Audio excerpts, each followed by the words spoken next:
5 seconds. India is marching ahead. They say an army marches on its stomach. I would say a country in the present day marches on its industrial base. Our industrial base is slowly and steadily improving, but this slow and steady improvement, in fact, is too slow. Maybe I am impatient, maybe I am unrealistic, yet I cannot admit that our industrial progress is fast enough. Far from it, to some of us, the progress seems to be miserably slow, to others, just slow. Be it as it may, it cannot be denied that it could have been faster, and in future it should be faster. We have sometimes to run even to stay where we are, merely moving on, however, slow will not do. Our movements must be brisk, they must be dynamic, they must be result yielding. Let us pull our full weight in one direction. Why our industrial progress is not fast enough? There is, of course, a complexity of factors involved. Most important of all is the attitude of the manufacturers themselves. We may blame the government, and it is quite in fashion today to blame the government for the various wrongs. It is just like blaming our parents for our inability to succeed in life. The truth is that if we do not succeed or succeeded less in life, it is primarily because we did not put in the right effort at the right time. Our parents can only provide proper surroundings and atmosphere for the training and development of our caliber and potential. The rest is all in our own hands. Similarly, for the industrial development of India, the government can and should provide a proper atmosphere to enable it to flourish. But each individual unit has to pull its weight. Each manufacturer has to develop a constructive attitude of mind. Each unit must analyze its own problems and adopt better methods and positive means to solve these problems purposefully and profitably. This calls for ingenuity, determination, and objectivity. We in India are all very keen to develop our economy, and rightly so. We all make strong pleas for industrial development, higher productivity, better wages for workers, and all that goes with it. But one thing which is really vital for our success, we deliberately turn a blind eye to. It is consumer orientation in our product. We are completely oblivious of providing necessary service to the consumer. We forget that each industry exists to satisfy a specific need of the consumer.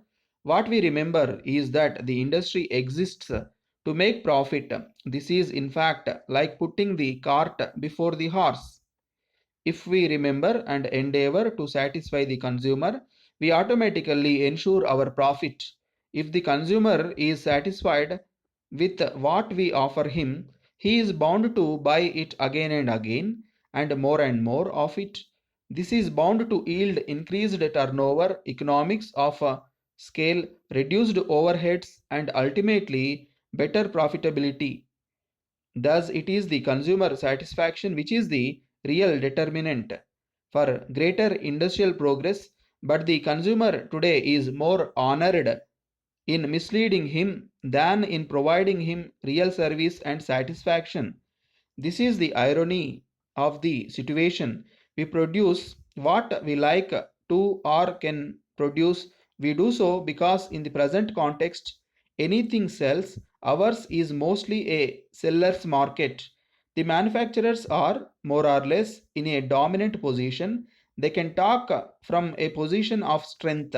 They can dictate to the consumer, dictate the quality of the goods, the price, the availability, the service after sales, and all the rest.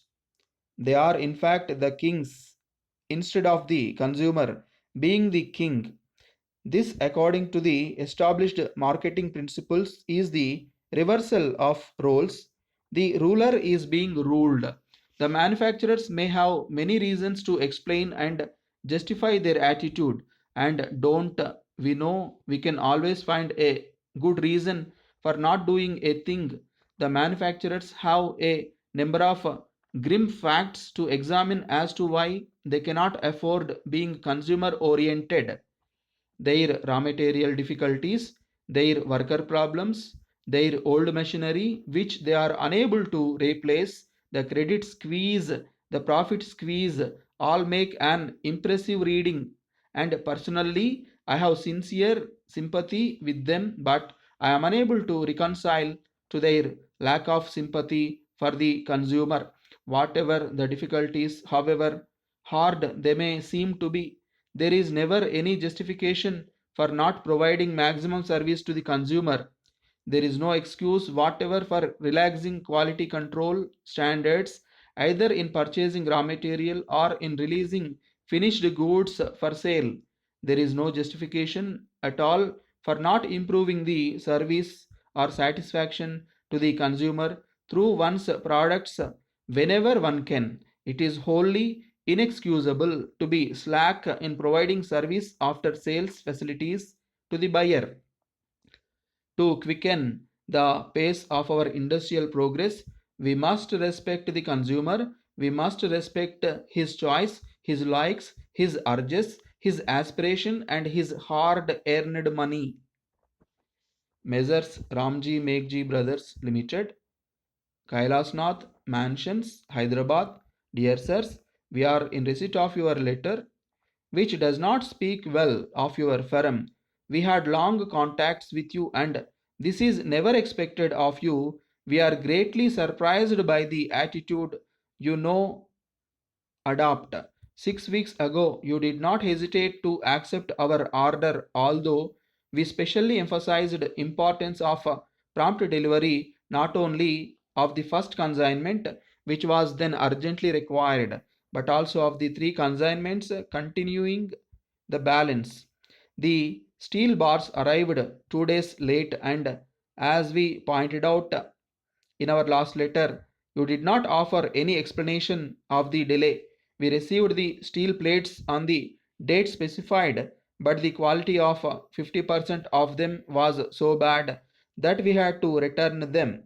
The girders, which also arrived 2 days late, were not sent in accordance with our detailed instructions, and you now say that you are not in a position to deliver the steel frames. Further, without stating any reasons for the delay, you inform us that we must wait until the end of next week for these frames. You ignore our question about the delivery date of the plates, which on Monday last you promised to send by Friday to replace those returned, and you refer to the girders in a way that suggests you expect us to pay the difference in price between those ordered and those sent, although we agreed to accept them on condition that the price remained unaltered. You should also realize that this sort of trade tricks will not be conducive to efficient and smooth working of a business. Your actions should be reciprocative. We are not accustomed to such unbusiness like and unsatisfactory treatment and cannot understand your methods. Please note that the balance of our order must be delivered at our works not later than the end of this week, and that unless we have by return a satisfactory and a reasonable explanation of your negligence and breach of contract, we shall not let you have any of our further unnecessary inquiries in future. Yours faithfully,